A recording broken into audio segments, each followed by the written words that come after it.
High বন্ধুরা, আজকে আমি চলে এসেছি আপনাদের জন্য আবারও একটা নতুন ভিডিও নিয়ে। সঙ্গে আমি প্রীতি। বন্ধুরা, আপনাদেরকে অনেক অনেক স্বাগত জানাই প্রীতি কিচেনে। বন্ধুরা, আজকে আমি আপনাদেরকে একটা নতুন জিনিস দেখাবো, আপনারা আমার সাথে সাথে আসুন। বন্ধুরা, আজকে আমি আপনাদেরকে আমাদের ছাদের কিচেন গার্ডেনটা ঘুরিয়ে দেখাবো।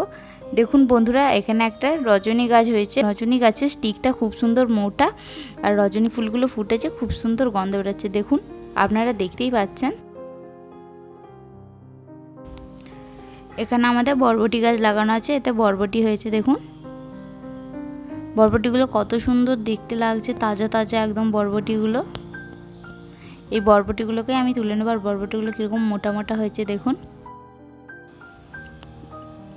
বন্ধুরা। দেখুন বরবটিগুলো কী সুন্দর তাজা ছাদের মধ্যে হয়েছে, দেখতে ভালো লাগছে বরবটিগুলোকে। এরপর আমি বরবটিটা তুলে নিচ্ছি।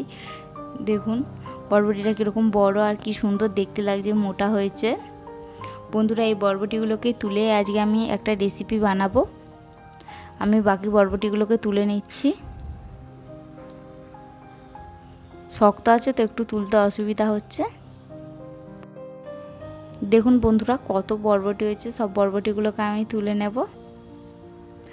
একটা একটা করে তুলতে আছি। দেখুন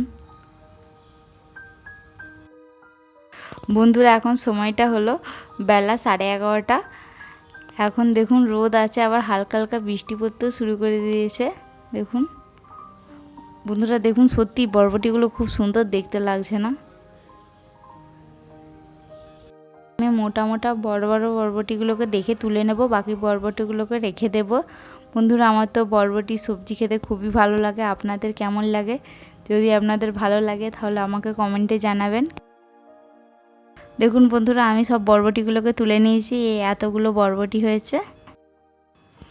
দেখুন বন্ধুরা, খুব বেশি বরবটি হয়নি। যে কটা মোটা মোটা হয়েছিল আমি সে কটা তুলে নিয়েছি, বাকি ছোটোগুলোকে রেখে দিয়েছি। বন্ধুরা, আমি তো এমনি রান্নার রেসিপি করি, আজকে আপনাদেরকে পুরো বাগানটা ঘুরিয়ে দেখাচ্ছি। দেখুন বন্ধুরা, এখানে একটা আমাদের কুমড়ো গাছ হয়েছে, কি সুন্দর দেখতে লাগছে, পুরো একদম নরম নরম পাতাগুলো। দেখুন এখানে একটা আমাদের লঙ্কা গাছ হয়েছে, লঙ্কা গাছে ফুল হয়েছে, এবার লঙ্কা ধরবে। দেখুন, আর একটা মজার বিষয় হলো বন্ধুরা, এখানে যে পেঁপে গাছটা দেখতে পাচ্ছেন, এটা লাগানোর পরে এই এতটাই বেড়েছে, এরপর থেকে আর বাড়েনি।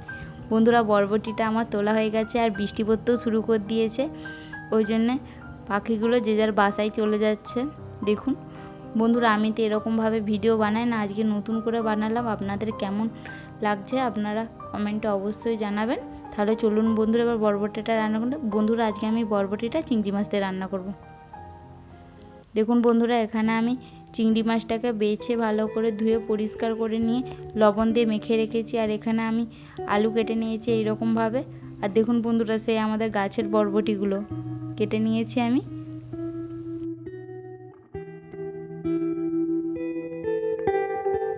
এরপর বাকি মশলাগুলো আমি আপনাদেরকে দেখিয়ে দিচ্ছি।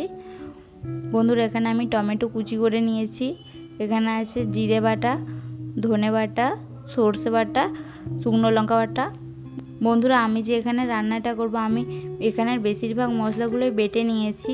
আর আপনারা তো জানেন বন্ধুরা যে সিলে বাটা মশলার টেস্টই আলাদা। বন্ধুরা, আমি এখানে একটা কড়াই নিয়েছি, কড়াইয়ের মধ্যে আমি সরিষার তেল দিয়েছি। তেলটা গরম হয়ে গেছে, এরপরে আমি চিংড়ি মাছটা দিয়ে দিচ্ছি ভাজার জন্যে। এরপর আমি চিংড়ি মাছটাকে নেড়ে নিচ্ছি একটু। বন্ধুরা, আমি চিংড়ি মাছের মধ্যে লবণ দিয়ে মেখে রেখেছিলাম, তাই আমি আর ভাজার সময় লবণ দেব না। বন্ধুরা, আমি এখানে সামান্য একটু হলুদ দিয়ে চিংড়ি মাছটা ভেজে নিয়েছি। চিংড়ি মাছটা ভাজা হয়ে গেছে, এরপর আমি চিংড়ি মাছটাকে তুলে নিচ্ছি। এরপর কড়াতে আমি আরেকটু তেল দিচ্ছি। এরপর আমি বরবটিগুলোকে দিয়ে দিচ্ছি ভাজার জন্য। বন্ধুরা, সেম একই রকমভাবে বরবটির পর আমি আলুটাকেও ভেজে নেব একইভাবে।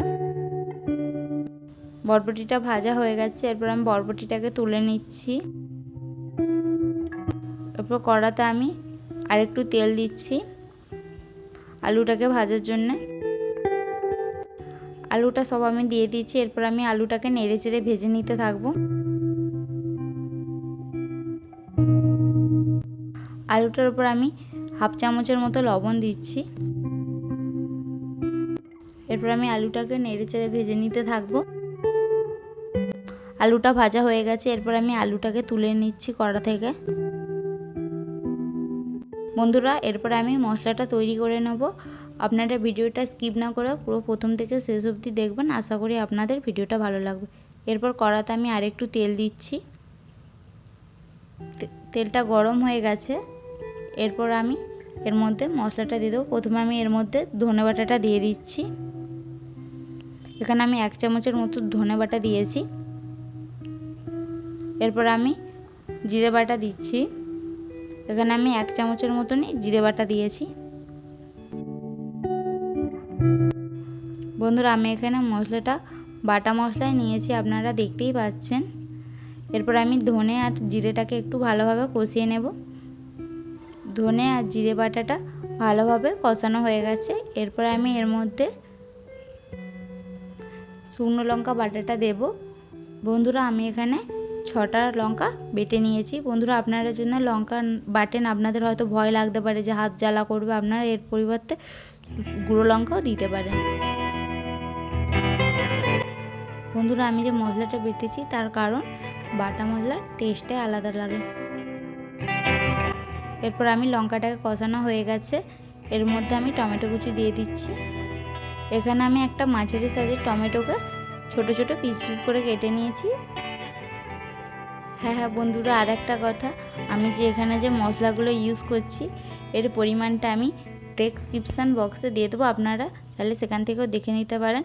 বন্ধুরা এরপর আমি লবণ দিয়েছি, আপনারা লবণটা স্বাদ বা পরিমাণ মতো দিয়ে দেবেন।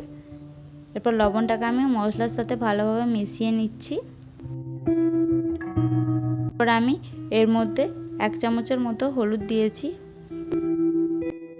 এরপর আমি হলুদটাকেও মশলার সাথে মিশিয়ে নিচ্ছি। দেখুন বন্ধুরা লঙ্কাটা যে আমি বেটেছিলাম, মশলাটার কালারটা কত সুন্দর লাগছে দেখতে। এরপর আমি ভেজে রাখা আলু আর বরবটিটা এর মধ্যে দিয়ে দেব। এরপর আমি বরবটি আর আলুটাকে মশলার সাথে ভালোভাবে মিক্স করে নেব। এটাকে আমি 2-3 মিনিটের মতো মিক্স করে নেব।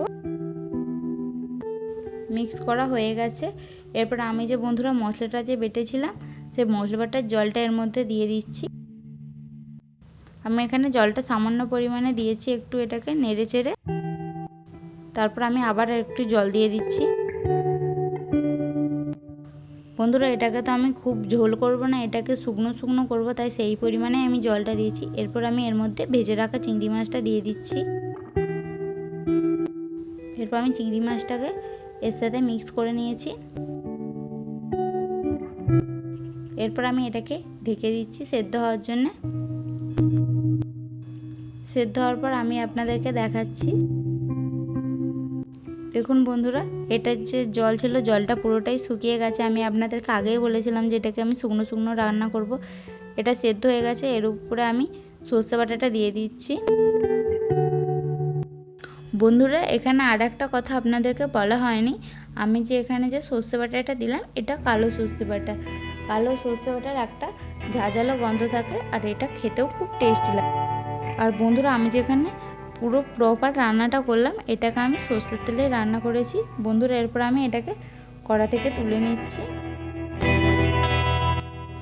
দেখুন বন্ধুরা আমার এখানে বরবটি চিংড়ি পুরো রেডি হয়ে গেছে। তাহলে বন্ধুরা আপনারাও ঝটপট বাড়িতে এরকমভাবে বরবটি চিংড়ি বানিয়ে খেয়ে দেখুন আর আমাকে কমেন্টে বলুন কেমন হয়েছে।